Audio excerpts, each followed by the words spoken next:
Good morning, I'm Philip Fursoff and welcome to a session of painting in the sea. So in the footsteps of Turner and all these marine painters, I'm here in the early hours trying to capture the glowing light on the water.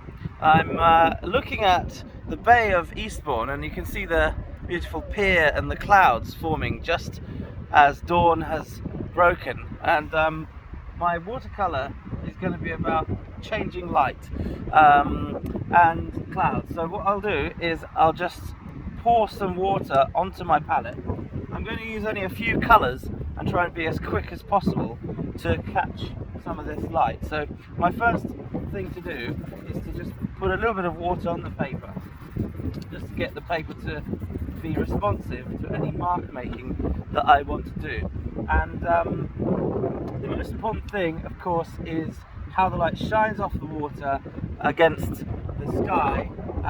So there's two bright areas, and then also the horizon. So I have to choose a certain height for the horizon. I'm going to try and go for a line somewhere in the middle of my paper, and just slightly lower than the middle. So then I can have this kind of dark line. It's actually a bit of black paint. So that's the end of the sea, and I'm going to mix that with a dark kind of blue with a slightly turquoise finish to it, a slightly turquoise haze. So that is going to be a darker line, and that's going to go right across the page. So that then has to bleed down, so I'm just going to give it a little bit of lateral mark making, just by sort of stroking this as it dries off, coming down, and I can see light shining off the water above me. So that is going to give me a chance to leave some of the paper exposed. And I want it a little bit darker, so I add a little bit more black to this. So just mixing in kind of grey tones and catching the cusp of waves. And if I get a thinner brush point at this point, instead of a flat brush, I'm going on to a pointy brush, and I'll just try and see, as the waves are rolling in to the coast, there are sort of little wavy lines, and they're coming in sequence right to the edge of the coast. So you can see these kind of wavy concertina lines in sequence coming forward. Now also here in the middle there's stronger waves, and you might wonder how painters like Turner would capture really quickly some of these shapes in the water as it's moving. So it's really about focusing in and looking carefully and seeing that there are some undercuts, so putting in some darker lines as they come towards the front, and then with a blue shade, for example, just stroking in some rolling lines, some sequences of wave as the waves break, and they've got to get smaller and smaller as they get further away, so they've got to kind of decrease in size in perspective. I'm also going to introduce a little bit of turquoise green here, and this is going to give me a slight change from the hue of deep water to slightly more shallow water at the front. So this wave rolling and mixing the blue and the green on the water front, and also a little bit darker lines maybe as the waves break further back a little bit.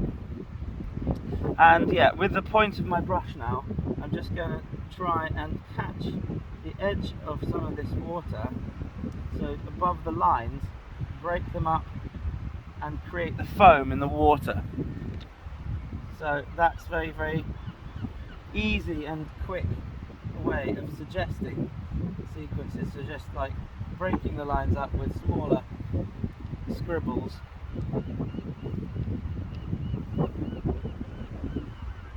and yeah, as each wave rolls over, the water is going horizontally across, so I need some horizontal lines as well. So sort of breaking, the wave is breaking one way, and the opposite way is how I'm reconstructing that structure from a flat line up into horizontal movements across before they break over. So then I'm going to take another brush, a clean brush, and with that I want to create this beautiful light. So I'm going to try and get some yellow and just whack that on the forefront here where the wash is just reflecting the glow of the sunlight.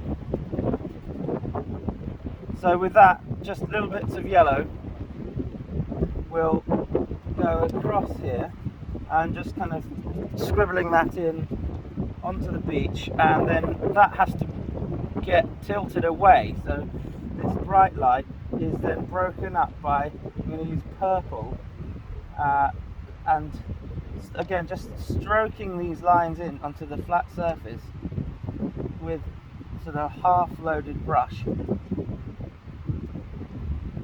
and a little bit more golden light at the bottom, so bleeding those things together on the wet paper. So this is just slightly wetted paper, letting that bleed together. So there we've already got the beach, and then at the very front there's the pebbles. So they're a bit of yellow ochre, a bit darker, maybe a brown shade, purple shade with yellow ochre to give that warm colour of the beach, the solid sandy surface. Now let's have a look at the sky. I'm going to get another wider, flatter brush like this, and you can see this glow. So a bit more water on there on the palette. With this I'm going to try and capture a really bright column across the sky of just sunlight coming through that fog. So there you can see it's golden, and just with the corner and edge of my brush getting there. So this is all about how light reflects off surfaces, and it's about being very quick and noting down and recording what there is. So here, as the distance in the sea gets further away towards the bottom of the sky and the touch of the horizon, I can afford to have a kind of straight stroke of paint just kind of bleeding between the horizon line and the sky, and then there's going to be a bit of grey or purple cloud. So there I'm going to just brush it in very gently and break that yellow down to a grey shade to create a depth. And then just above this line as well, just stippling the brush in with the edge of the clouds. So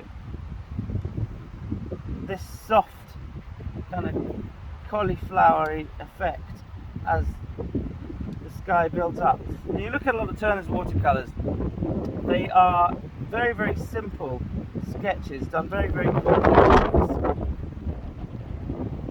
and then he might brush in some detail with a finer tip.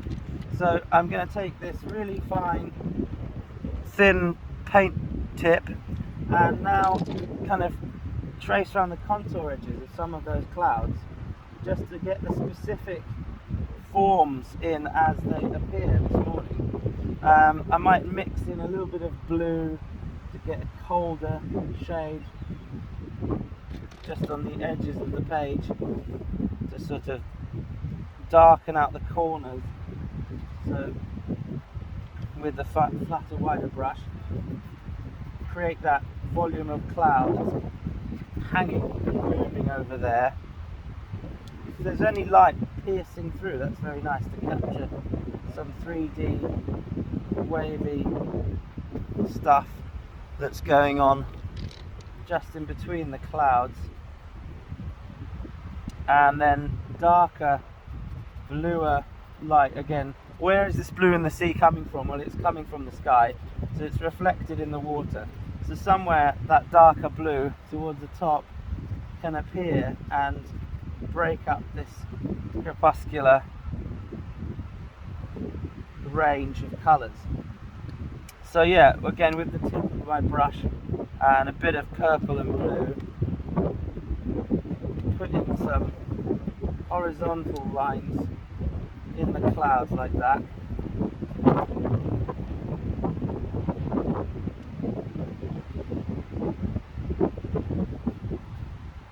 So there's quite a nice volume on the page there of clouds hanging over the sky, and if this line that you want is too dark, you can take the wet brush and just spread some of that pigment across and let that bleed as well into the page, and then that doesn't jump out too much. So yeah, these clouds can get a little bit more heavy, and with the tip of the brush it's nice to kind of trace around some of them and then just scribble the pigment across to give it a grey scale. Now also I can cheat, you know, the paper only has a certain luminescence, and okay, you know, you can get some yellow glow also bleeding into the water at the front, so you know you can put a little bit of mark making there, but the colours are mixing together. I can take an oil pastel like this, so this is a Sennelier and it's Naples yellow colour, and just to get a little bit more effect, this is kind of like a finishing touch on the sky, I can put in some really bright pigment over and across these clouds. So it's just basically pure pigment, and what I wanted to do is to get a really bright colour going across where the sun meets the sky and the sun meets the water, and just go across some of the waves there and just put some horizontal marks, and also there in the sky brighten up the gaps in between the clouds and the vault with this bright yellow. So that's just going to be the sun really shining through this stormy cloud and then reflecting in the water surface at the front. So there's a bit of magic really going on in this water, and to get that to work brighter, I can also then surround that with more paint. So going back to a paintbrush, I can take a little bit of blue and then work in clouds. So obviously the oil pastel is made of fat, and so it won't allow the water to really leave a mark on it. So by going around the edge and tracing just towards the edge of that oil pastel, I'm going to get some abstract colours. I can also try and get a white oil pastel, because there is some very, very bright light just kind of outshining everything else. On the edge of these clouds towards this bit here, I'm just going to kind of rub in this white oil pastel and then again trace around that, just to create this kind of woolly edge of cloud that needs lots of undercuts and shadows towards here as this horizon rolls across to the other side. So there the clouds are getting smaller and further away, and they just need to be surrounded by some beautiful scribbly lines. So you know, it's a very situational type of painting where you don't know what you're going to get. You can only expect everything to change very quickly. So you know, even 20 minutes ago the sky was pretty much totally grey, and there was just a little slither of this Naples yellow or orange showing through, and now it's just opening up and creating a very wide space. So again, coming towards the foreground here, where I want more specific wave lines, don't be afraid to add more and more lines in between things, just to get the sea to be really active at the front. And then as the water goes back, you can see sometimes there's like a bit of light going across the whole surface, reflecting there, and little highlights appearing in different patterns. So wait for the water to show you different patches of light that are just kind of gliding across it, because that's where you can get a bit of dramatic effects in the further parts of the water, giving it volume and depth. Alright, so now that's a very dramatic scene, and I'm just going to continue and trace in my horizon here. And there's a beautiful pier. I'm going to take a little bit of this blue, which is a bit of acrylic, and it's a sky blue, and I want the water to get whiter, so put that on, and then with just pure water spread that across, and it's going to give me a little bit more, I mean this is kind of mixed media, but a little bit more cold blue tone. And that's really wonderful because I'm using bits of the paper shining through the glaze to create a depth on the edge of the water. And there is also a load of fences, so there I'm just going to put these silhouettes in, these wooden fences that are wave breakers. So with black and with purple,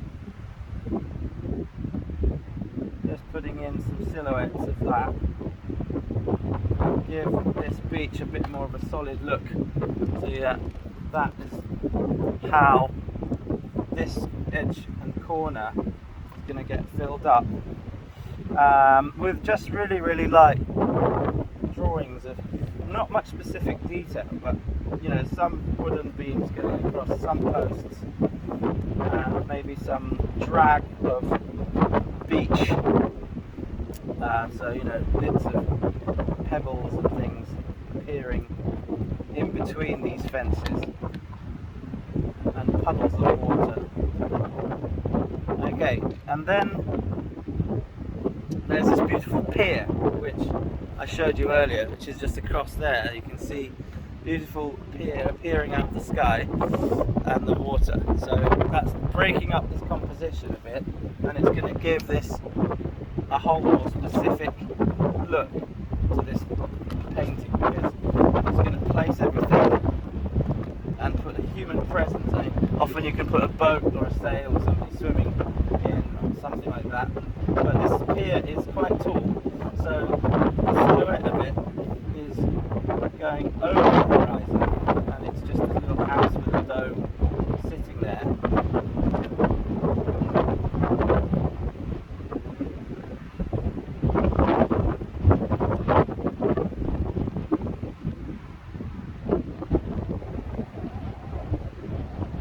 And also all these posts coming down, so they're breaking up that water line, and they're getting denser and denser towards the end. And you know, I'm not trying to draw everything exactly how I see it, just kind of the impression of dense posts, some horizontal things going across. So just with the tip of a very fine brush, delineating those things coming in, and then putting the bridge of the pier across, and other little groups of posts like that. So that's given that painting a completely different story and character. So with that purple also breaking up some more waves. So yeah, where does marine painting come from? It's the age of adventure. It's people travelling on boats, going across the sea, exploring, looking for different views, different impressions of things, and taking them away and possibly using these kinds of sketches back in the studio to make larger oils. So you know, some of Turner's sketches are really, really miniature, and they're kind of a shorthand for a very big canvas you might do later. And with these big mark-making decisions, they're bold decisions, and they're things that you can later do with big brushes, with thick amounts of oil paint. So that's why I'm not worried about using oil pastel and sort of going and breaking all these kind of strict rules of watercolour, and just using this as a note form of things happening on the paper that I could use to make a big painting. So if there's a bit more thicker cloud, I can build that up, get a bigger, flatter brush again, and give, as the clouds get thicker, give that a bit more weight as well. So at the top of the paper seems heavier, so the clouds are coming forward. So this sky is coming nearer and nearer to us, and because of that, more colour is appearing, denser, more pigmented tint towards the front, which is higher up here in the corners. There's a little bit of yellow on the dome, so that can just be marked in. The white building is almost blue and purple against the sky as well. So when painting cliffs and things, the white can actually reflect different colours. And then just a bit of red and ochre on the beach itself will give a warm antithesis to all of this cold blue water. So there we have kind of composition done in 20 minutes very quickly, which then, you know, I can take a bit more time to record the waves and describe the waves a bit more, so that this foreground area can be read as something a little bit stronger. So putting in some little pebbles and dots on the sea, small minutiae and detail that will be captured by the eye towards the front, and then breaking waves. And you know, you look at these canvases by Turner, and you stand a few paces away and the waves look like they're really well described, but when you actually come right up to them, they're just splodges of paint, quite thick. So as this foam forms on the front of the waves, I want to just kind of stipple in some foamy lines with my oil pastel. So I'm leaving out some bits of pure paper, so the white of the paper is also doing some work, but thicker bits of paint, and then just underneath them some watery shadows, some undercuts, and maybe some water just breaking and smashing, and so bits of green paint here as well as a kind of transparent structure.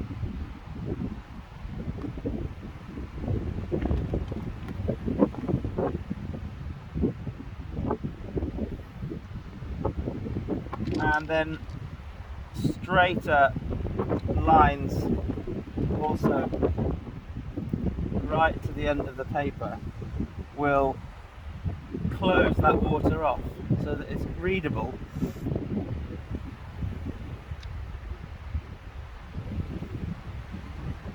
So let's have a look a bit closer at this as I move this towards the camera, so you can see what I'm doing exactly is just putting in straight lines and then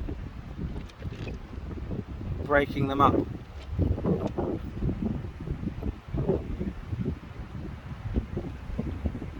So that captures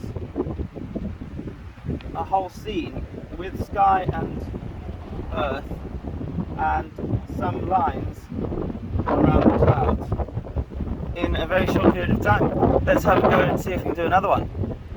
Thank you very much for watching.